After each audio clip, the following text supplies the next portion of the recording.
هيدر هيدر عم الآخر هيدر هيدر هيدر صوغي كوثر هيدر هيدر هيدر أي مظلوم فاتح هيدر هيدر فاتح خيبر. وأنك مني بمنزلة هارون من موسى إلا أنه لا نبي بعدي. You are to me like Harun was to Musa, though there is no prophet after me. وأنك على الحوض خليفتي. Ya Ali. There's a very important secret in this part of the hadith. The Prophet says, on the day of judgment, when people flock to the pond of Kawthar in order to quench their thirst, on the day when the sun descends to nearly touch the heads of the people and the thirst is killing them, you will be the one to quench their thirst. On the day of judgment, you are my successor. وأنك على الحوض خليفتي وأن شيعتك على منابر من نور مبيضة وجوههم حولي في الجنة. And that your followers, your Shia, the ones who follow in your footsteps, they will be seated atop pulpits made of light. Their faces are illuminated and they will be sitting around me, around Rasulullah.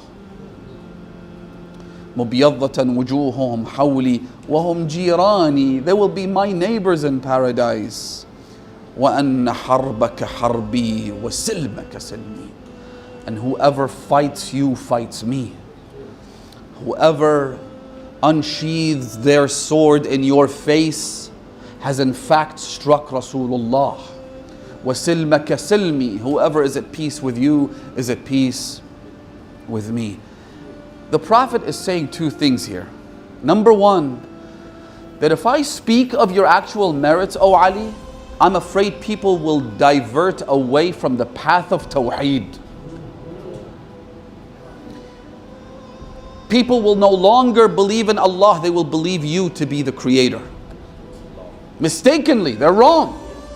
But I don't want to say something that would make them fall into this trap. Number one. In other words, the Prophet is afraid to speak. Number two, what he's saying is that your true value, Ya Amir al-Mu'mineen, can only be demonstrated on the day of judgment. In other words, in a world that is above and beyond this one, a world that's not constrained by the laws of physics, where the grandeur of Ali ibn Abi Talib can be put on display. This world lacks the capacity for you. This language lacks the capacity for you. Which is why the Prophet also says in a famous hadith, لَوْ أَنَّ الرِّيَاضَ أَقْلَامٌ. If all of the gardens and jungles of this world, if you took all those trees and you turned them into pencils, وَالْبَحْرَ مِدَادٌ, and all the oceans were turned into ink, وَالْجِنَّ حُسَّابٌ, and all of the jinn became people who counted, وَالْإِنسَ كُتَّابٌ, and all of the human race began to write, مَا أَحْصَوْا فَضَائِلَ عَلِيِّ ibn Abi Talib. They could never enumerate the virtues and merits of Ali ibn Abi Talib.